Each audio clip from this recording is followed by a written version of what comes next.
Welcome back to the Tan and J-Man show on this hot and steamy Monday afternoon. I'm the J-Man. How you doing out there, T-Dog? Doing good, Jay, man. Hope you had a good Father's Day It was good. yesterday. Good deal. Good deal. Hope everybody, all the fathers out there, had a good Father's Day yesterday. Yeah, glad the heat's starting Yeah. to come into play. It's officially summer come Friday on the 20th. So I believe, at least here in Fort Wayne, supposed to hit in the 90s over this upcoming weekend. So Yeah, I saw come highs this weekend in like the 95, 96 range. Good pool weather. It's about it though. I don't like going outside when it's above 90 degrees anymore. I'm an old N- man. No, I'm right there with you. And unfortunately, there's yard work that needs to be done, Yeah, of course, yeah. mowing, all that stuff. And it's like, of course, right when it's getting really hot. Yeah. But And I've reached the age and the follicle impairedness that that's one of the more impressive things you've ever said in the that history of this podcast. that my doctor has told me I need to start wearing a hat outside. So that's great for me because I used to be a big hat guy. I mean, Big hat guy. yeah, Yeah. back in high school, and then for some reason I haven't been wearing hats. I don't know. I don't know why. I just kind of gave up on the hats, and now I'm gonna have to bring out the bucket hats this summer. That's for sure. Yeah, I'm definitely a hat guy, but I think it's hurting my hair game in some extent a little bit. But I just feel if I'm out somewhere non-work related, I feel almost naked without a hat. It's weird. Yeah, yeah. I'm blaming my lack of hair on wearing all those hats. I like it. But I know it's just my bad genes. That's Eh, it's my bad genes, and the fact of my DNA as well as my mom's dad's name was Gene. So bad gene. There we go. There we go. Do you have some birdie? Oh, I got some. You Wow. got some birdie I got bogey. some birdie or I was bogey. say Oh yeah. I started panicking there for a half second. I'm like, no, I don't have some birdie bogey. I got it this week. It's baseball related. I do have to bring it up on my phone so I don't butcher it. There has been one player in the history of the MLB that has won a batting title once in 3 different decades. Name that player. Man, there's been so many good hitters. 3 different decades they won a Mhm. batting title. Man, so that person had to have been around forever. I guess technically they could have only been around 12 years or so. I mean, say it's yeah. Good question. Not getting anything out of me. I know your I game. was- I know your game. yeah, there. I was trying to pry a little bit. Birdie or Bogey is brought to you by Arlington Public House for good cuisine, great cocktails, casual atmosphere. Located 703 Main Street in Rochester, Indiana. Yeah, this past Thursday, they had Taco Thursday going on. They had, I hope I pronounced this right, Berea tacos. Beria. Berea. Beria. Delicious. For $3. And then they had burrito bowls for $18. Nice. So yeah, all loaded up with all the toppings you want. So, and I think they've been doing a lot of different taco nights. I know Wednesday night last week was ramen night. They're having happy hours. We said that last week. It's Tuesday through Saturdays, 4 to 5 p.m. Half off appetizers, $3 off adult beverages. That's their happy hour. And yeah, so they got their summer menu. Their menu always looks good, and we're not just saying that year round, but their summer menu especially looks really, really good.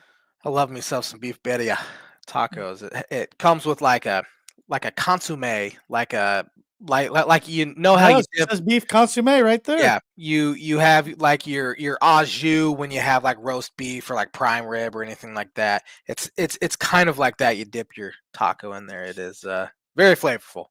I've actually had that now that as you explained it. I've had that and it is very good. I haven't had it at Arlington, but I've had it at other places. Yeah, neither. So yeah, that the picture looks awesome. So stop on by, like J-Man said, they're on Main Street in Rochester, and you're not gonna be disappointed no matter what you get to eat or drink, for sure. So All right, J-Man. Well, the NBA Finals are still going on. Game 5 is tonight, and it will be tipped off shortly after we're done with this podcast. Good series so far, especially Yeah. talking fights 2-2. If you're rooting for the Pacers or a Pacer fan, you're probably pretty disappointed. It's 2-2, to be honest. Looked like they had that game uh, pretty and well in wraps going into the fourth quarter, except they did let an 11-point lead slip to 7 right there at the end of the third. That kind of helped the Thunder get a little momentum. Back and forth game the other night in Gamebridge Fieldhouse Friday night, but the Thunder pull it out. So now it's 2-2 going back to OKC for game 5. And if the Pacers would have won game 4, I honestly think they were going to win the NBA Finals. Now, Yeah. Yeah. Yeah, I'm with you. I think if we were to ask Pacer fans, last weekend or before the final started, if it was 2-2 heading into game 5, would you take it? And I think every single one of them would say, heck yeah, I'd take it. But yeah, definitely the way it kind of happened. It kind of evens out though after, coming back from a big deficit in game 1. That's kind of how my brain works. Come back from a big deficit game 1, win in OKC. Game 4, blow a semi-big, lead and lose. So it's okay, evens out essentially. And so yeah, they played really well on Wednesday night to get a 2-1 lead.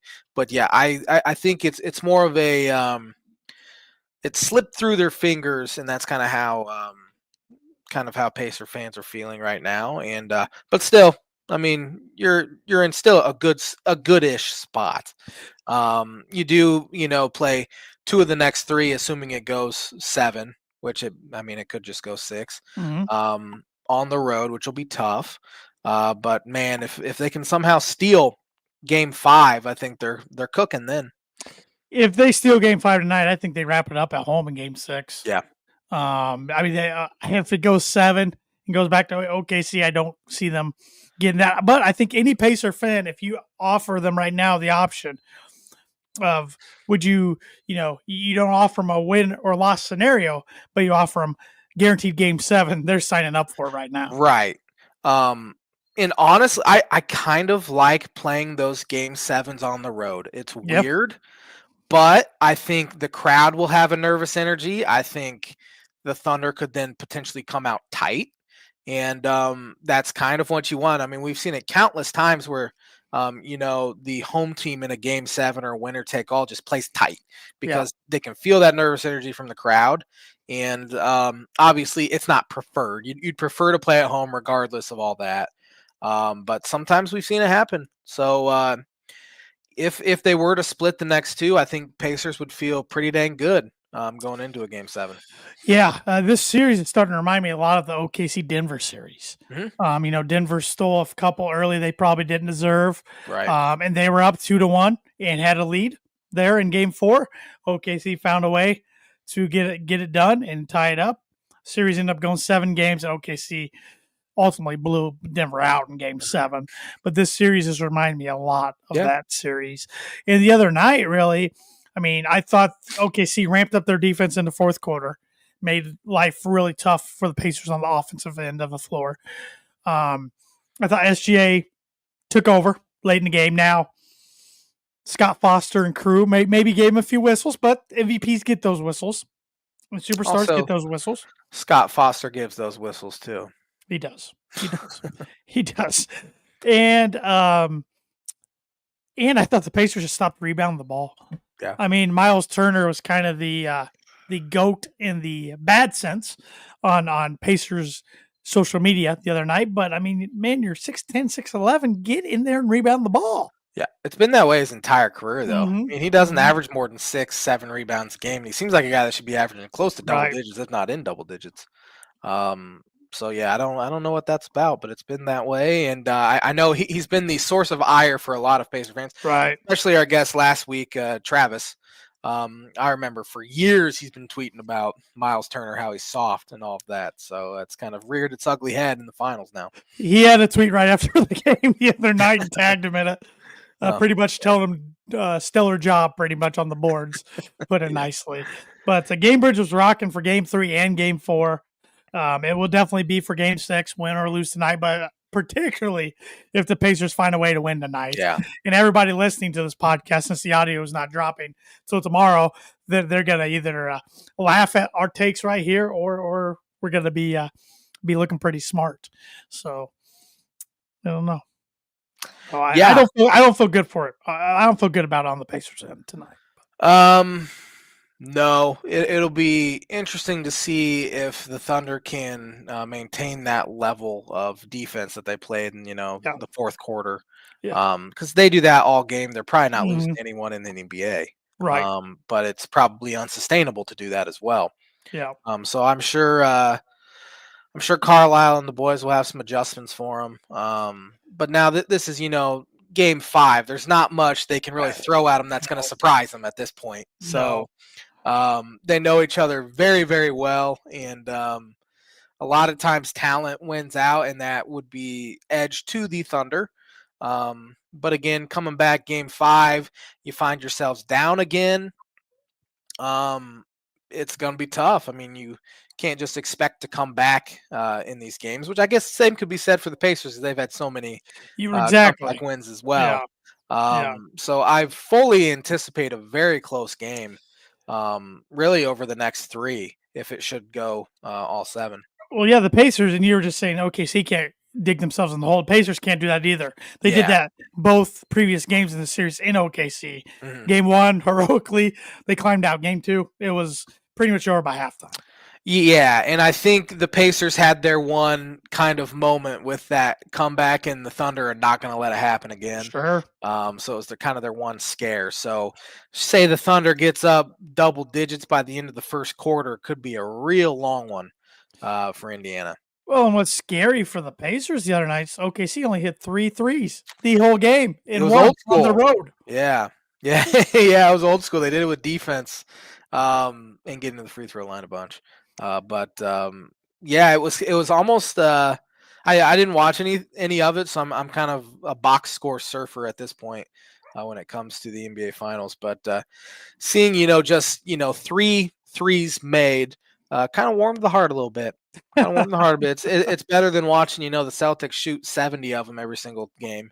Yeah, like they had to last year. But that's got to be incredibly frustrating. And I'm sure OKC got a ton of offensive boards, which is why every Pacer fan was very upset at Miles Turner because you miss a lot of threes, you're likely going to get some offensive boards.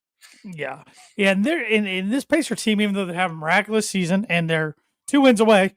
In 3 games for potentially 2 games, I guess, from being NBA champions, but it still feels like they're missing something. Yeah. And I don't know what it is. I don't know if it's a more consistent big guy. I just don't know. I can't put my finger on it exactly. My dad thinks it's still missing a superstar.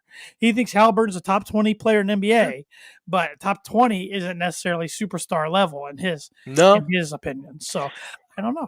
Yeah, I kind of agree with your dad. I mean, Halliburton, again, probably top 15, top 20. I would put him in the top, 3 to 5 point guards in the NBA for sure. And I don't know if it's just because he plays for the Pacers that we don't call him a superstar. I mean, he was, on the Olympic team. But it seems like they need one more piece. I mean, Siakam's very, very good as well. Maybe it might be a good time to ship off a Miles Turner for a change of scenery sort of deal and pick up a big guy that maybe better suits your defense. And of course, ability to rebound as well, because that's obviously been an issue in this series. But they're a good team, but it does feel like something's missing. And heck, they could still win an NBA title. I mean, and it still seems like they haven't really gotten any sort of respect whatsoever, even though they're in the NBA Finals. I mean, you have Stephen A. playing solitaire in the middle of the game, and he's supposedly the NBA expert, getting paid $20 million a year. Must be nice. Must be very nice. I mean, they could still pull it out. I think the odds are very much stacked against them at this point. But again, as you said, if they were up 3-1, I think they'd ultimately close it out, but I still wouldn't have been surprised if it got to 7 games. Right. And so yeah, it's pretty fascinating the way this is played out because I don't remember our predictions pre. I don't think I was there for that show, but I was thinking maybe Thunder in 5, and I here we took are. Thunder in 6, Okay. and I think my dad did as well. I think. I probably would have been Thunder in 5 or 6 Yeah, as well. But yeah, Pacers are hanging in there a lot better than I thought they would. sure.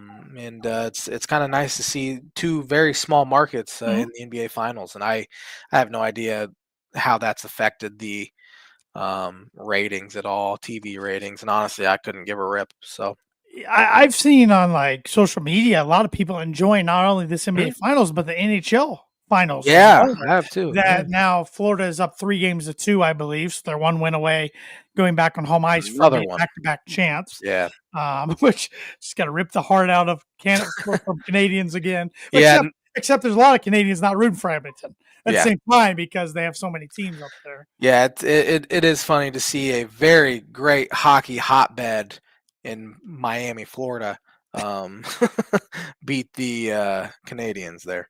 Well, man, you got the Heat winning some rings down there. You've had the Marlins win a Oh couple yeah, rings. yeah, yeah. You have the Panthers now red hot. Uh-huh. Then you got the Dolphins. Then you got the Dolphins. Yeah, it's been a long time. 40 years, 41 years since the And, last time they've been in a Super Bowl. and 50 years since they this one, won. when Brady gets away from the division, here comes Josh Allen. Here comes Joshy Allen. Yep, yep. It's always something. Always something. Um, Going back to the Pacers, we were talking about, maybe it's time to trade Miles Turner or do something in the offseason. I think there's going to be a lot of wheeling and dealing this offseason. And it started yesterday with Yeah. Desmond Bain getting shipped to Orlando for pretty much nothing. You think for pretty much not? I thought that was absurd what they gave up for a guy like Desmond Bain. I mean, 4 unprotected first round picks. Picks, I guess. Yeah. There's no guarantee that Orlando's going to be picking outside of the lottery. That's true. That's true. Um, That's a good point. and I mean, player wise, they gave up what? Caldwell Ah, Pope, and I think Cole yeah. Anthony, the other guy they gave Yeah. up. I mean, Desmond Bain's good. I mean, Yeah. but he's not. I mean, if that's what they're giving up for Desmond Bain, Right. imagine what a team's going to have to get up to get Giannis this Yeah. offseason should he actually push for a trade.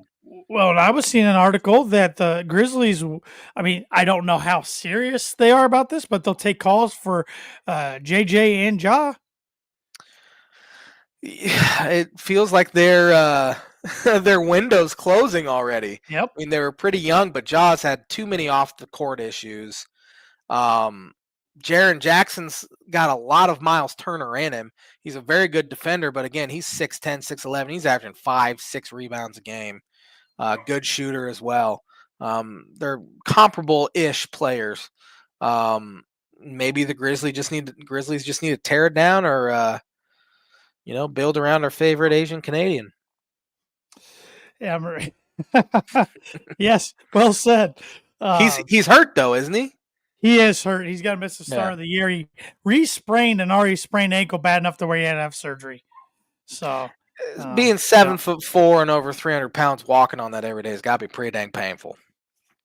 look at big guys in the NBA and the history of foot ankle issues. I mean, yeah, it's a real thing. Did you see the Knicks are set for talks with Mike Brown and let's see here, Taylor Jenkins? Mike Brown, Taylor Jenkins. Is Taylor Jenkins Memphis? Oh, yeah. Was he the one that got fired? He got fired midseason. Yeah. It's been very funny to watch them go after current head coaches and then pretty much all get denied. Jason Kidd denied. Yeah. All of them. Even Billy Donovan, the Bulls denied that one. Denied. Finch from the Timberwolves denied. Yeah. Yep. So it's been funny. Quinn Snyder denied. They can do a whole lot worse than Tibbs, and I don't think they can do much better at this point. And I mean, the fact they're, interviewing 2 head coaches that got fired this year speaks volumes into that. And it sounds like Jalen Brunson's dad's become a bit of an issue as well. Rick, because he is on the coaching staff. I believe he's on the coaching staff.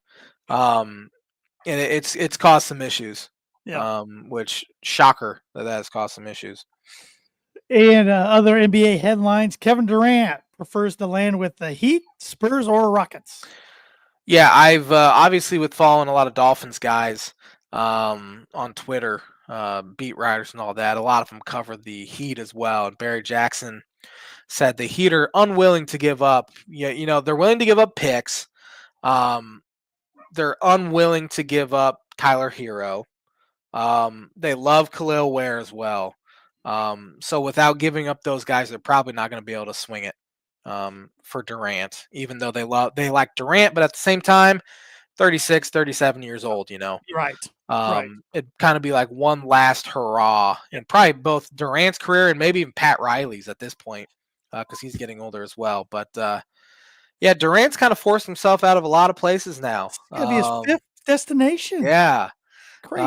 I don't know if that's a him issue. 1000% think it's a Jimmy Butler issue, and he forces himself out because he's done it every single place he's ever been.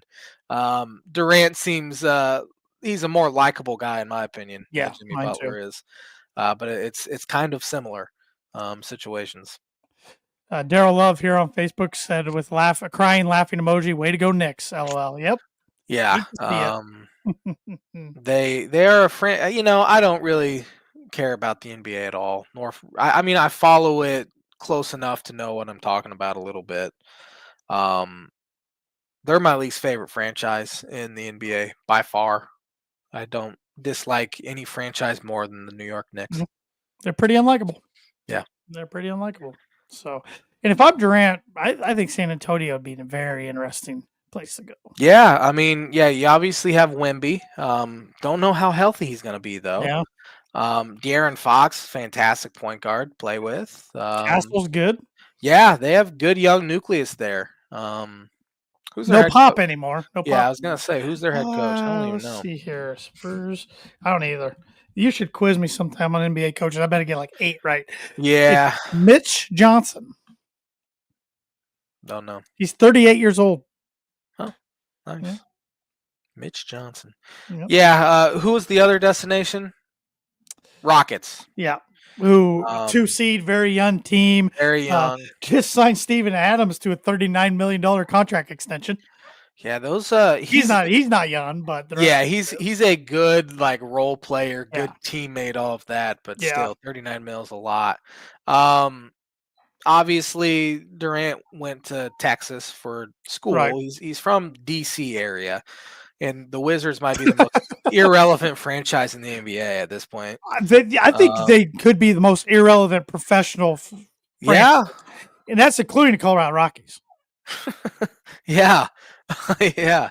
At least Rockies, it hasn't been that long since the Rockies were halfway decent. I mean, It seems man, like it's been forever since the Wizards were any good. they've never made the conference finals in our lifetime, have they? I can't imagine. I don't think so. They've barely made the playoffs in our life. I remember they beat the Bulls in round one of a playoff series, probably 2007-ish, before Rose got there, I think. 2006 or so. I'm looking up the playoff history here. Yeah, they were brutally bad this year. I don't think they won 20 games, did they? I don't know the record off the top of my head, but it wasn't good. The last season they made it was 2020, 2021. Oh, they made the playoffs. But since 2000, they've made it 1, 2, 3, 4, 5, 6, 7, 8, and 9 times. They had 4 years in a row from 04 through 08 where they went it. 18-64 this year. Jeez. Which was the second worst record in the NBA. Utah, I didn't realize they were as bad as they were. They were 17-65. And yet neither won the ping pong ball for Cooper Flag. Well, there's a little bit of collusion going on there.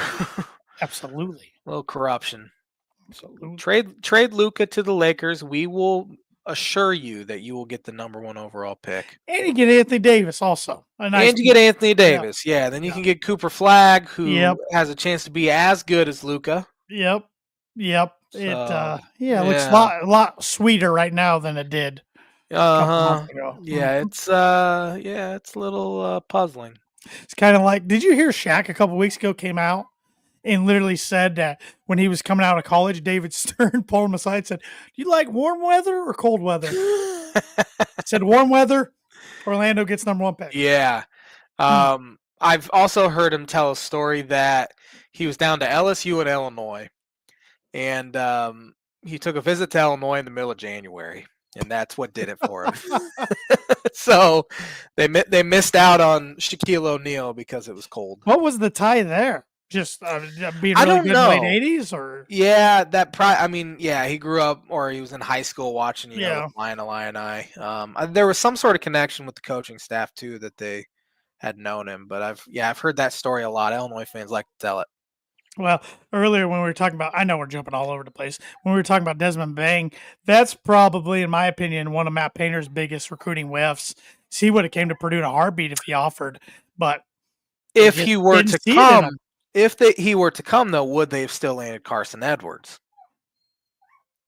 Was that around the same time? Was I it? think it was the same recruiting class, if Well, I'm not mistaken. well, I remember when Carson Edwards wasn't the first offer for point guard. It wasn't even Bang either. It was, of course, Simpson that landed at Oh, Michigan. Xavier, There was the kid at Illinois, Lucas, Tijon and then Lucas, there was another one. stunk. And they went after all four of them, and it was kind of one kid didn't take it, then Carson did. It was kind of like who jumped on it first Yeah, type scenario. I think he did all right with Carson. It worked out Um, fine. yeah, Bain was good in college, but he wasn't as good as Carson was. No, but He he was was just a a lot better better at pro. TCU than I thought he would be. Yeah, because he was like a 3-star guy, wasn't he? Yeah, Yeah. and now he's been a lot better pro than I thought he would be. Yeah. So good for him. Good for him. But predictions for tonight's game,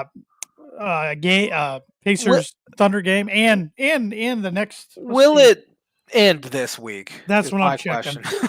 That's what I'm checking. They're having another 2-game week. It has to because the draft is next Thursday. It's a week from Is Thursday. it really? Yeah. Monday, Thursday, and Sunday. Game 7 will be Sunday. Thank the Lord. If needed. Speaking of the draft, Illinois, obviously, Yakachonis and Will Riley are in the draft, and they both got green room invites. So they are expecting. Obviously, KJ is kind of a consensus top 10 pick, and Riley should be later half of the first round, and they got a 6th seed in the NCAA tournament. So that was kind of disappointing. But anyway, this will be the J Man's Book It prediction of the week. I think the Thunder close it out in 6. I think they win tonight, and then they go to Indiana and beat them later in the week to close it out. I just think they're better. I think especially coming back from 11 down and then finding a way to win in that fourth quarter on Friday night really propels them forward, and they come out hot tonight. Make more than 3 threes, I'll tell you that much. You kind of have to. But yeah, I think the Thunder get it done in 6. J Man's Book It Prediction Week brought to you by not Indiana Farm Bureau Insurance Agency. It's by Travis Watchering Insurance Agency. For life, home, auto, business, renters, workers' comp, and farm insurance, contact Travis at 219-869-4561. He's still a division of Indiana Farm Bureau, so you That's fair. technically weren't wrong there. So, and Travis did a great job joining us last week, and we'll have to have him back on if the Pacers do end up winning the NBA Finals, or if not, it'd probably be good to get some Irish perspective going into the college football season, since neither one of us like to talk about them very much. So, yeah, and fair. I'm sure a lot of our listeners would like that if we did. I think the Thunder get it done tonight. I think the Pacers get Game 6 later this week, and then the Thunder ultimately get it done on Sunday, Game 7. So I'm going against my original prediction of Thunder in 6. Still sticking with the Thunder, unfortunately, but I will play devil's advocate here, and everybody listening to this tomorrow or later on in the week's going to laugh here because I'm playing both sides of the fence here. But if the Pacers somehow win tonight, they win it in Game 6 and win the NBA Finals. Book it. So you book it. Whoever wins tonight's winning the finals. Ultimately, I like it. I like it. Any other new NBA topics or discussions? No, not that I can think of. Once the finals end, the off season starts real quick. I mean, it already kind of is with, as we said, the Bain trade. It won't be official till the league year, but it is funny. This is the only league where like trades actually happen during like championship, week or anything. But yeah, then it'll be hot and heavy, and I think probably the biggest storyline is Durant heading into the offseason. And Nick's coaching search. Well, they'll shove that down our throat regardless if we think it's big or not. But yeah. It is crazy to me, the shelf life of NBA coaches anymore. It's worse than in the NFL. It's Oh wild. yeah, yeah, it's bad. This is completely off topic, but going back to like Stephen A. and stuff like that, Mhm. I haven't watched those stupid yelling talking head shows in a long, The long one like time. Eric Lee watches every day, and then he gets Does he? mad. All right. He gets Yeah. mad, and I'm like, "Why? Like, you are the audience they are wanting." Yeah. People like get mad. He goes, "These talking shows literally depend on who I root for or root against in sports anymore." Because Awful Announcing tweeted a screenshot today that I think it was First Take. They weren't talking NBA Finals. I'm sure they did. They weren't talking baseball. They weren't talking anything that was, what is Dak Prescott's legacy right now? It has to be the Cowboys, too. They won't talk about any other team in the NFL except the Cowboys in the offseason. It is disgusting. And the Cowboys are hard knocks this year, I believe, again. I ain't watching it. Not watching Nope. Nope. They haven't done anything since the mid '90s. Been a long time. Nothing. Yeah. Nothing. We were 4 years old. Yeah, I don't ever remember them being good. I mean, they've Yeah. been good, but not. We've Super never Bowl seen them in a contenders. conference championship. No, I don't think they get there this year. But even though I did make a statement earlier this year on a pod that they might be one of my Super Bowl favorites, but I want to walk that one back. Even though on paper they should be pretty good, but that's a tough division. That's a very tough division. Very tough. I mean, you got the defending Super Bowl champs in that division as well. I think, and then Washington as well. Yeah. On paper, they'll be the sexy Super Bowl pick. Washington will. Commanders will be, and I think they'll go something like 7-10. I was Or gonna say I could 8-9. see them having a disappointing year. Yeah, I think a lot of things went their way last year. So Yep. We're about 2 months out still from heavy NFL talk, but it'll be here before we know it. yeah, it will absolutely. It'll I be saw. here. Yeah, Scott Hansen keeps tweeting like every Sunday how many weeks. I think it was like 12 more weeks or something like Yeah. that until Red Zone returns. So We'll get there. Okay, I got what is this from my dad? I never listened to Stephen A. Greeny's crew is irritating, as is Colin Coward and Nick Wright. That's fair. yeah, I don't like the Fox guys either. I don't like I don't Nick like Nick Wright. Wright at all. I don't. Well, he's a Chiefs guy. That's probably why I Yeah, don't like him. Colin, I don't like until he talks about his bro fest with Sean Payton. But even then, he doesn't have the Broncos being good this year, so I'm off the Coward bandwagon now. Yeah, I've never liked Coward, never liked Stephen A, never liked Skip. I don't really know if I like any of those guys. Honestly, I don't like Greeny because he's a Jets guy. He was so much better with Golick. He was. Yeah, that was an interesting situation. That's back when ESPN Radio was king Yeah. for talk show. When we were in high school and stuff, and that's when like ESPN was still good. Yeah. Now it's just been a long time. The guys they hire, the guys they get rid of, and gals. It's a joke. They get rid of actual writers and journalists in Mhm. favor of these former athletes that have the dumbest takes known to man, and that's what they want. Rage bait. Thad Moody on Facebook said, "There's no walking back. Tanner picked the Cowboys and it's digitally stamped." I like it. Yep. Locked in. Makes me want to puke. But you want to get educated? I do, Jam man. I need it. Let's talk about some sporting events that have happened on June 16th. On this day in 1883, the first Baseball Ladies' Day was played as New York Gothams beat the Cleveland Blues 5-2 at the Polo Grounds in New York City. Man, New York Gothams is such a cool name. It is, isn't it? On this day, 1909, Jim Thorpe made his pro baseball pitching debut. He's a pretty good athlete. With a 4-2 win, causing him to forfeit his Olympic gold medals. He's a pretty good athlete. He was a very good athlete. Ridiculously good. On this day, 1938, Boston first baseman Jimmy Fox is walked on a record 6 consecutive times by the St. Louis Browns. Red Sox still won 12-8. I think we've had that one before because I remember saying back in 2016, the Washington Nationals came to town to play the Cubs. Nationals were pretty good that year, but their one guy you obviously didn't want to have beat you was Bryce Harper. And I want to say in that 4-game set, Joe Madden and the Cubs walked him 10 times. He was not happy. They weren't all intentional walks, but they were. Yeah, I'm gonna have to go look it up real quick. But he walked a bunch that series. Well, Barry Bonds. Yeah, Back they gave him the Bonds treatment. Yep. I wish I had some of these on this day this week with golf, but I'll give them to you. On this day, 1946, who won the U.S. Open? Sam Snead. Good guess. It was World War II veteran Lloyd Mangrum defeated Byron Nelson and Vic. I don't even know how to pronounce the name. Gazee, I'm going to go with, in 36 playoff holes to win his only major title. Nice. On this day in 1951, who won the U.S. Open? 51. Byron Nelson. I just heard that name earlier.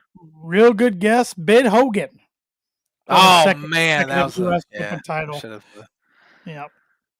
On this day, 1968, who won the U.S. Open? Jack. Lee Trevino won his first major title by 4 strokes over Jack Nicklaus. First to play sub 70 golf in Open history. Really? On this day in 1975, the NBA's Milwaukee Bucks trade Kareem Abdul-Jabbar and Walt Wesley to LA for 4 players. It was a bad deal. It did not work out for the Bucks there. Let's see here. On this day, 1985, who won the U.S. Open? Oh man, that's gotta be Jack, right? Big Wisconsin Badger fan Andy North won by 1 stroke. It was a second U.S. Open victory. He was only a 2-time major champ. I think he only won 3 or 4 total tournaments in his career, and 2 of them were U.S. Opens. And he goes to Badger games all over the place. Yes. I just picked up, or just looked up, I should say, the Cubs Nationals in Wrigley in 2016. Cubs swept the Nationals. Nationals came into that series 19-8. And the Cubs swept them and improved to 24-6.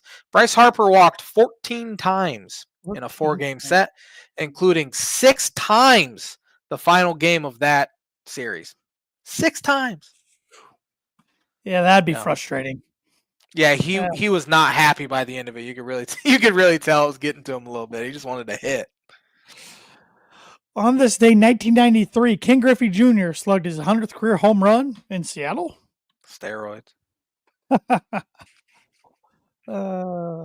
this day, 1995, Marlins outfielder Andre Dawson, his 400th NL career home run. He go on to hit 429. It very weird to hear Florida Marlin Andre Dawson. Yeah, I didn't even know he played for the Marlins, to be honest. Yeah, he played there. I don't think he was there in 97 when they won it. He might have been. Who won the NBA championship, the 50th NBA championship on this day, 1996? 96. That's Bulls, right? The Bulls beat our Seattle Supersonics 4-2 to win their 4th title in 6 years. Andre Dawson retired in 96. What a bad time to retire. A year before Marlins win. Oh, ouch. On this day in 1998, who won the Stanley Cup? 98. Detroit Red Wings. The Detroit Red Wings went back-to-back, Ah. defeating the Washington Capitals Nice. for a 4-0 sweep. Sweep. On this day in 2002, who won the U.S. Open? Tiger Woods won his 2nd Open title, 3 shots ahead of runner-up Phil Mickelson. Yeah. Phil Mickelson missed the cut by 1 stroke over the weekend. It was probably his last U.S. Open he ever plays in. He doesn't have any exemption left in it. Of course, he plays in Live now because that is the one major he's never won. He's finished runner-up 6 times. 6 times in his career. And the USGA does not like Phil. So he's probably not going to be getting a exemption. Yeah. So that was probably his last crack at it, unfortunately. Yeah. Choosing Tiger back in 2002 is probably like a 90% chance you're going to win. I'm going to get that one correct. On this day in 2008, who won the U.S. Open? 2008. Who was good in 2008? Don't even have a guess for it. Tiger. It was Tiger in the miraculous, maybe his most famous major win ever. He was pretty much playing on a broken leg and a torn ACL, and he shut it down after this tournament for the rest of the year because he could hardly walk. It was his third U.S. Open and his 14th major title. He beat Rocco Mediate on the 19th hole. So they used to play 18-hole playoffs on the next day. It had to go 19 holes because they were still tied after 18 holes. That's cool. So, yeah. Yeah, I remember watching that. Is it still an 18-hole playoff or just one? Right. Nope, it's sudden death now. Sudden death. I don't know if it's one hole or 3 holes, but it's not 18 holes anymore. And a lot of times those would rarely happen. If they did, one guy kind of comfortably won over the other, but that one was a classic. That's the actually last time the U.S. Open has had a playoff. Really? Looked like we might get one yesterday at times, but it didn't happen. And on this day in 2013, who won the U.S. Open? 2013 was that Rory. Was Justin Rose won his first major title, 2 strokes ahead of Jason Day and Phil Mickelson. On this day in 2015, who won the NBA Finals? 2015, that was Golden State Warriors. Golden State beat Cleveland in 6 games. It was their 4th title in franchise history, the first one in 40 years. Who was the MVP? Is that Iguodala? Andre Iguodala. Who won the U.S. Open on this day in 2019? 19. Koepka. Really good guess. You're good at getting the runner-ups. Shoot. Gary Woodland claimed his first and only major title, 3 strokes ahead of defending champion Brooks Koepka. And who won the finals on this day in 2022? 22. Lakers won in 20. 22. Oh, was that the Warriors? The Warriors beat the Celtics in 6 games. 4th title in 8 years. MVP was Steph Curry. Kind of came out of nowhere because they were so bad in 21 because they had injuries and then just bounced back and won it. It was crazy. And lastly, who won the U.S. Open on this day last year? Oh, I have no idea.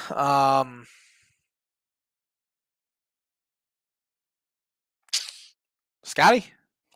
Good guess. Bryson DeChambeau won a thrilling ending, winning by 1 stroke over Rory McIlroy last year. So. Oh, that's right. I was so close to getting my bucket and breaking that streak, but I think my bucket might have caused another curse for him. He's been terrible. He's been bad. I mean, he made the cut. Barely. But he said he didn't care if he made the cut. He's been really mean to the media. Yeah. He threw a club the other day, smashed a tee marker. That's embarrassing. Yeah, he's something's going on. Something, I don't know if it's off the court. Something's going on. Something's not right there. And yeah, it's going to be fascinating because I don't know how he's going to do next month at the Open, even though that's right in his backyard where he's had success. And we got the Ryder Cup this year. There's a lot left to play for Rory. And Bryson missed the cut, so your bucket might have put a curse on Bryson too. So we're gonna have to see. Where's the Open at? It is at, I think it's at Carnoustie, but let me see. It is at Royal Portrush. Where's that at? It is in Northern Ireland. Okay. Right in Roy's backyard. Yeah, yep. It's first time there since 2019. How, was Oakmont as hard as you've ever seen?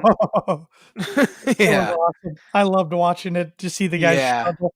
And real quick, I'll do the read real quick. Okay. Before we jump into it. And the other stage is brought to you by, like this every week, Mooney Wood Laser Crafts. They are a veteran-owned and operated woodcraft shop based out of Texas with Indiana grassroots. They provide 100% hand-cut custom designs to fit your needs, and their pieces are a great addition to any home, office, or man cave. You can see some of their recently completed projects by visiting them at Mooney Wood Laser Crafts on Instagram and on Facebook. And if you let them know the Tan and J-Man Show sent you, you get 15% off your first signed order. So now that Father's Day is over, get your Christmas orders in early. Yes, sir. Man. Going back to the U.S. Open, J.J. Spaun won his first major title, only his second career win ever. Yeah. First one in 3 years. He shot 1 under par. So the USGA got right around that even number, and it looked like it was going to be over par for a long time. That dude just showed some stones. it was a just ridiculously hard setup all week. The weather yesterday didn't help, soaking up the course, with condensation and everything, making it even difficult. The rough was just stupid. Yeah. Um, Yeah. I mean, it just made some of these guys look silly all week long. And JJ Spaun comes out and bogeys 5 of his first 6 holes yesterday, shoots a 40 on the front 9. Then the weather delay happens, and he comes out and shoots a 32 on the back. Crazy. And Burns and Adam Scott did the opposite. Yeah. They were hanging in there after 9 and just collapsed on the back 9. A lot of no names to the casual golf fan out there in this one towards the top of the leaderboard, but it was a real tight leaderboard coming down the stretch. So very enjoyable to watch as a big golf fan. I got nothing against JJ Spaun. He lost the players in the playoff earlier this year to Rory McIlroy. So he knew he could hang in there with some of the big boys, and he did just that. And it was awesome to see him make that putt Heck on of the a last putt. hole, because Yeah. all he needed to do was 2 putt. And he's like, he went all Happy Gilmore. Yeah. I'll just make it. Let's make it. And actually, he caught a huge break with Victor Hovland's ball being about a foot away outside his ball, and Victor being out. So Victor putted first, and he got to see everything about that putt. That was a blessing in disguise, because there was no guarantee he was going to 2-putt that. Yeah. So very fun Open to watch. A lot of big boys didn't make the cut. A lot that did weren't in contention.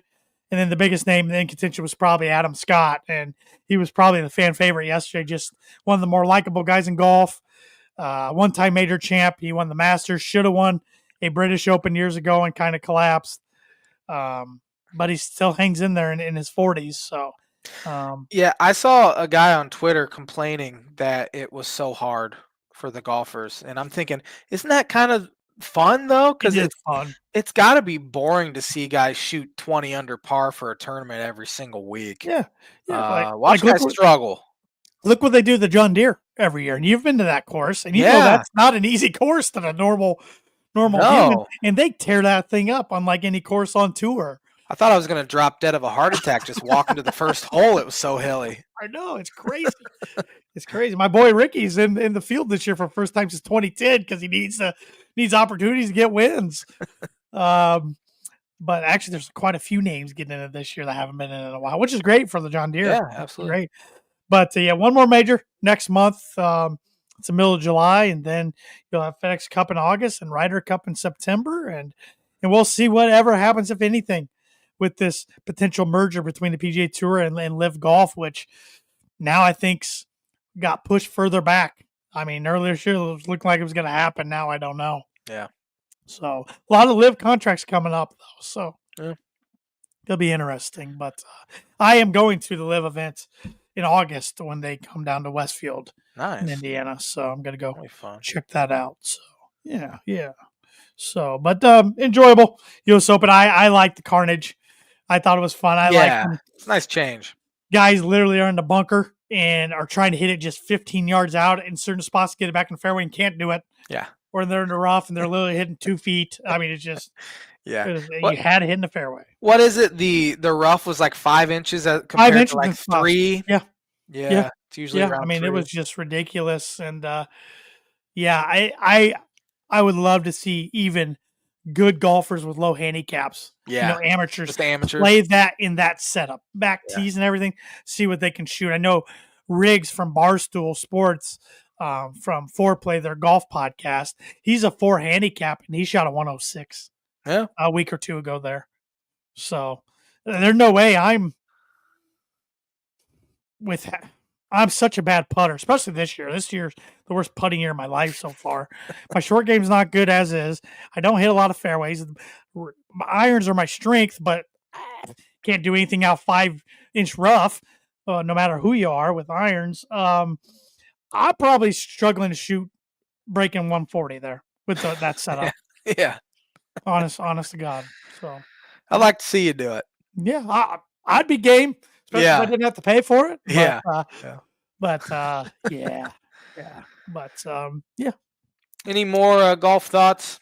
I don't think so. I mean, the golf season keeps rolling on. Yeah. Travelers Championship, which it's not a major, but it's a decent tournament this week. And then Then you'll have I'm trying to think. John Deere will be coming up. That's not a big one, but Rocket Mortgage will be coming up. But then the Open in mid next month. So Yeah. Yep. Blind ranking time. All right. Not topical at all. This list. I struggled to come up with anything this week. So I just took 5 Indiana Hoosier basketball players. Oh, great. And you can rank them however you want, based on hatred or Oh, it's based on. hatred. I'm going hatred. I figured. Starting with Yogi Ferrell. Oh, I just watched a video on him today. I didn't hate Yogi. I didn't hate him. Yeah. He was a nuisance though, because he would hit big shots. He was good, and he was just he was good. He was I think he was he Mr. Basketball? I think he was Mr. Basketball. I don't really remember. I don't remember. I'm gonna put him at 4. Okay.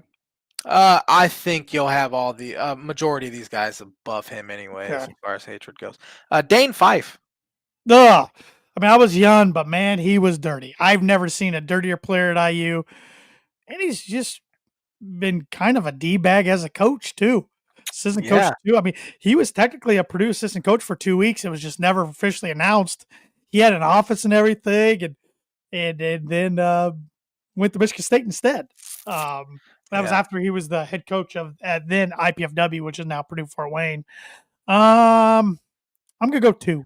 Okay, Will Sheehy. 1.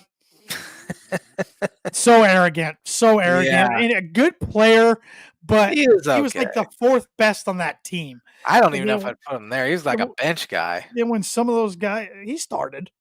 Did he? Yeah, he started. For some reason, remember he started. But I think after those guys, after Zeller and Oladipo left, then he had to be more of the main guy. And he wasn't. Yeah, I remember. Did he have an and one or a dunk at Purdue? And he did the whole. Yes, I thought. Yeah. Our good buddy Evan Webb was going to come out of the stands, the top tier of Mackey Arena, and go on the floor. Yeah. I don't know if I've ever seen Evan so mad at a player. Yeah. DJ White.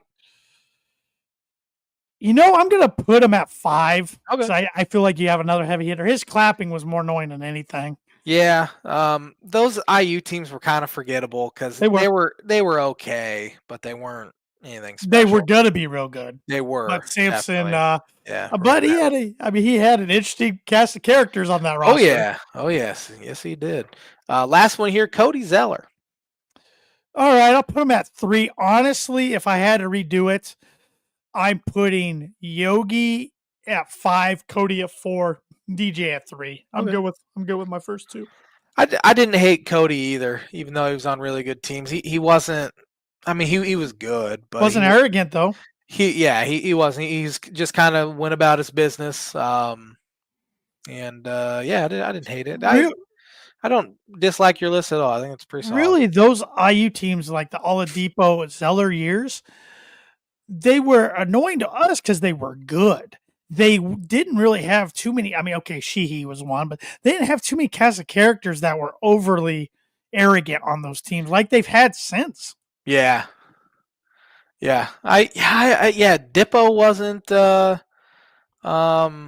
arrogant at all. I didn't like Watford. Watford was probably my least. Him or Holes. I didn't like Holes. Were probably my least favorite on that team, but they weren't all that. Right. I just didn't like them because they were Indiana and they were really good. Right. But I wouldn't say the players were all that unlikable like they have been. Even as you said, even recently have been. Yeah. Good list there. Yep. Or good rank, I should say. Good list by you. And that is the Blind Ranking segment, which is brought to you by Performer Print 2 Promo Group. If you're looking for a trustworthy, dependable resource for your next trade show, company picnic, or sales meeting in 2025, Performer Print 2 Promo Group has over 50 years combined experience in promotional products and commercial print. They strive for fast and efficient response to all your print needs, so you need to look no further. Let them be your one-source print and promotional company today by giving Barbara Van Weinsberg a call at 574-210-3815.